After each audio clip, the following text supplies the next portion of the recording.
پرانے لوگ جنہوں نے دین کو سمجھا، جن کو اللہ نے استقامت عطا کی، آج کل تو وہ دور ہی نہیں رہا کہ وہ پھونکے مار مار کے لوہے کو گرم کرتے، کتنا مشکل تھا۔ آج تو بہت ترقی ہو گئی، جب لوہا گرم ہو جاتا ہتھوڑا اٹھاتے، لوہے کو مولڈ کرنے کے لیے جو چیز بنانی ہے، ساتھ ہی آواز سنتے اللہ اکبر، ہتھوڑا رکھ دیتے کہ باقی کام بعد میں کریں۔ اور آپ سوچ سکتے ہیں کہ اگر 15 سے 20 سے 30 منٹ چھوڑ دیا گیا ہے، دوبارہ اتنی محنت کرنی پڑے گی۔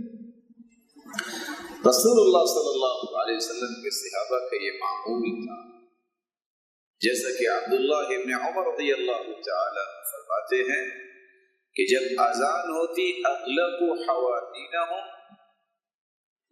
وہ اپنی دکانوں کو بند کر دیتے اور